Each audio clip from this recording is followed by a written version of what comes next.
Willpower is not something you either have or don't have. It's a muscle that atrophies when you don't use it. And here's the disturbing reality: neuroscientists at Stanford discovered that the average person's self-control has declined by 40% in the last 2 decades due to decision fatigue and constant digital stimulation. You're not weak-willed. You're living in an environment specifically designed to destroy your willpower. By the end of this video, I'll show you the exact training protocol that rebuilds willpower like physical strength in just 14 days. But first, you need to see what weak willpower is costing you every single day. Let me show you what's happening right now. You set an alarm to wake up early. You hit snooze. You plan to work out. You skip it. You commit to focusing for an hour. You check your phone in 3 minutes. Every time you give in to the easier option, you're not just failing that moment. You're training your brain that impulses win, that discipline loses, and your brain is keeping score. After enough repetitions, your willpower doesn't just weaken,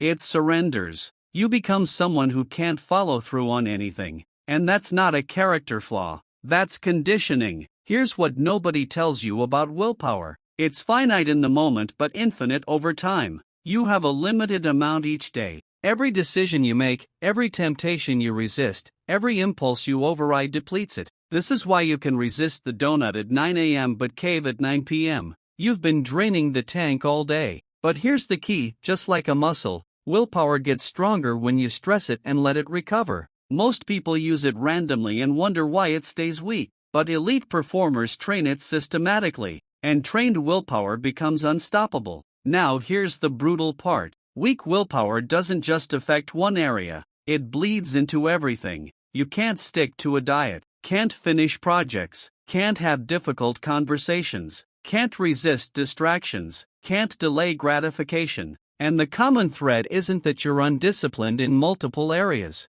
It's that you have one weak willpower muscle trying to control everything, and it's exhausted, so it fails everywhere. But strengthen that one muscle, and every area of your life improves simultaneously. Let me tell you what willpower actually is. It's your prefrontal cortex overriding your limbic system. Your limbic system wants pleasure now, comfort now, safety now. Your prefrontal cortex sees long-term consequences and says not yet, and willpower is the strength of that override. When your prefrontal cortex is strong, you can delay gratification, resist temptation, and act on commitments even when you don't feel like it. But when it's weak, your limbic system runs the show. And the limbic system is a toddler. It doesn't care about your goals. It just wants candy. Here's what's actually happening in your brain when you exercise willpower. Your prefrontal cortex activates. It requires glucose and oxygen. And when it runs low on either, it weakens.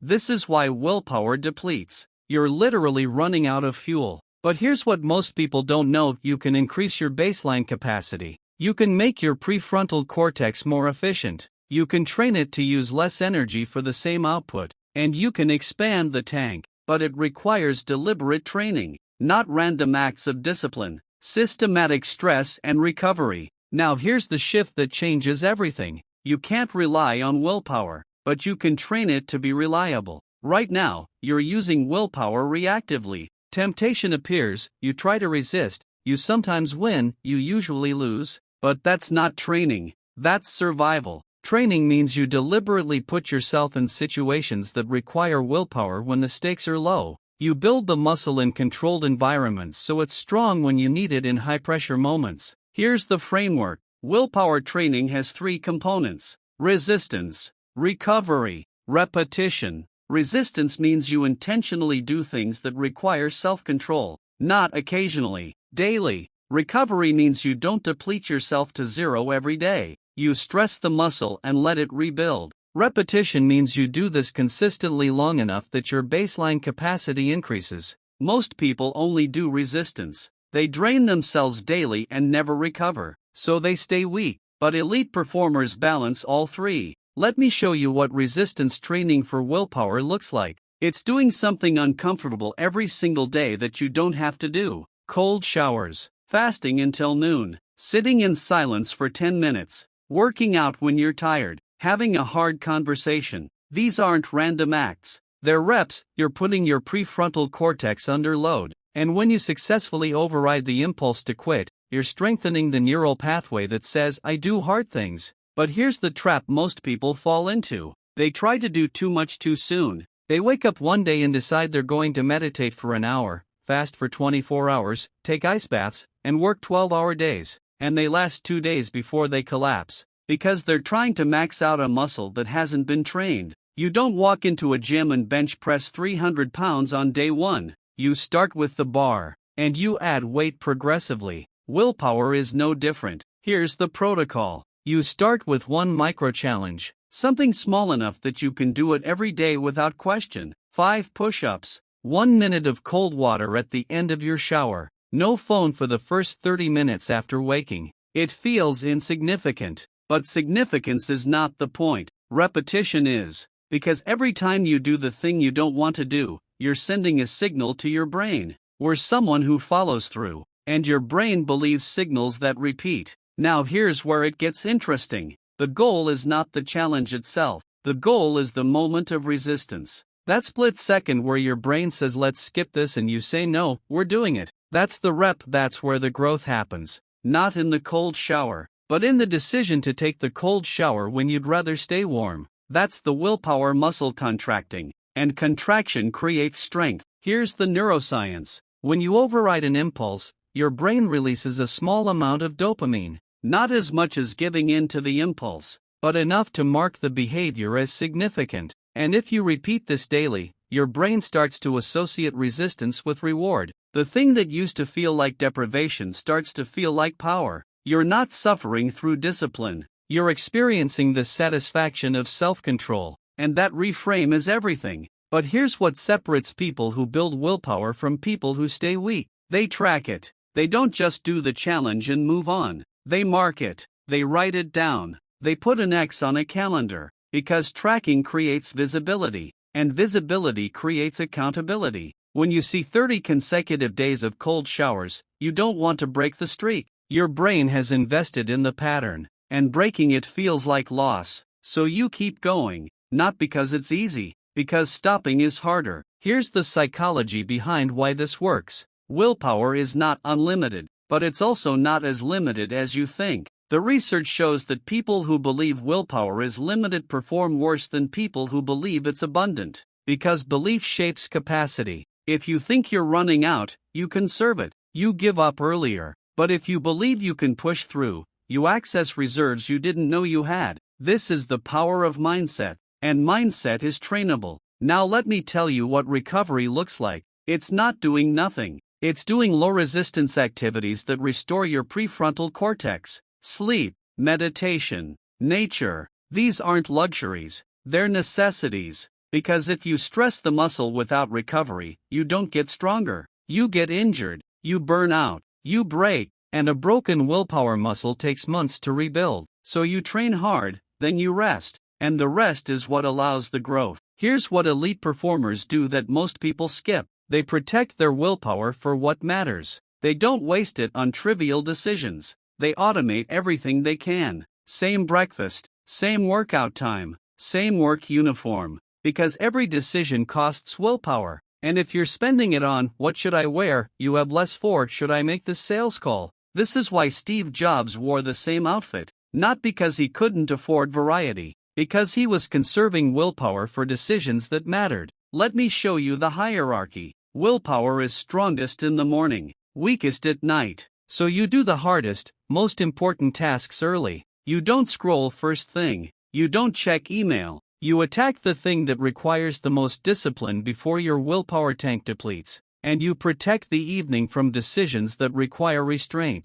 Because by 8 p.m., your prefrontal cortex is tired. And a tired prefrontal cortex loses to a rested limbic system every time. Here's the secret method I promised you. It's called temptation exposure training. You deliberately put yourself near temptation and practice not giving in. You keep junk food in the house and don't eat it. You put your phone next to you and don't touch it for an hour. You sit with the urge and let it pass. This sounds counterintuitive. Why make it harder? But that's exactly the point. You're not avoiding temptation. You're building immunity to it. And immunity only comes through exposure. Here's what happens when you do this. The first few times, the urge is intense. You're white-knuckling through it. but you don't give in, and the urge peaks, then fades, and your brain learns something critical. The urge doesn't control me, I can feel it and not obey it, and the next time, the urge is weaker, because you've proven it's not dangerous,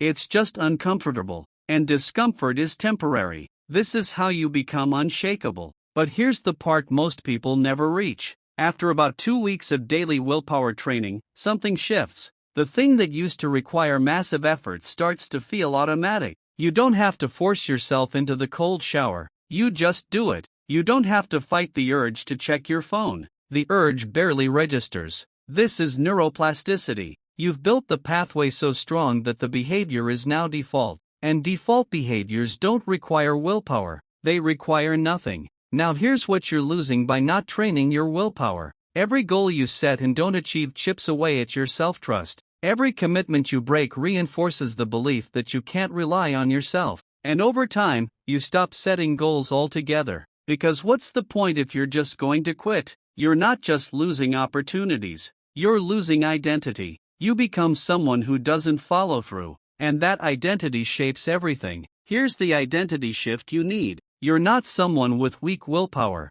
you're someone with untrained willpower, and untrained is fixable. You don't need more motivation, you need more reps, you don't need better circumstances, you need stronger discipline. And discipline is not a personality trait, it's a skill, and skills improve with practice. So you stop waiting to feel like doing hard things, you just start doing them, every day, until your brain stops asking permission. Let me tell you what happens after 30 days of deliberate willpower training. You wake up and you don't negotiate with yourself. The alarm goes off, you get up, you plan to work out, you work out. You committed to 2 hours of deep work, you do it. Not because you feel motivated, because you've trained yourself to override feelings. And that override is the difference between people who achieve and people who dream. Here's the trap. You'll have days where you fail, where you skip the cold shower, where you hit snooze, where you give in to the distraction, and your brain will say, see, you're weak. But that's not failure, that's data. You've identified a weakness. Now you know where to focus. You don't quit, you adjust. You make the challenge slightly easier until you can do it consistently. Then you increase the difficulty. This is progressive overload, and it works for willpower just like it works for muscle. Here's the final truth. You will never feel like doing hard things, but you can train yourself to do them anyway. And when you do them anyway enough times, they stop feeling hard. They just feel like who you are, and who you are determines what you achieve. So if you want different results, you need a different identity. And identity is built through action, not occasional action, daily action, against resistance, until the resistance fades. So here's what you're going to do tomorrow morning. You're going to pick one micro-challenge, one thing that requires willpower but is small enough to guarantee success. Cold shower for 30 seconds, 10 push-ups, no phone for 20 minutes, and you're going to do it, not because it's life-changing, because it's training. And you're going to do it again the next day, and the day after, for 14 days, and you're going to track it, and after 14 days, you're going to add a second challenge, and then a third, because willpower is trainable, not through motivation, through repetition, not through inspiration, through resistance, not through hoping, through doing. And if you commit to training it like you train your body, it will serve you like a trained body serves an athlete, powerfully, reliably, unstoppably. The training starts tomorrow, not when you feel ready. Tomorrow. What's your first challenge going to be?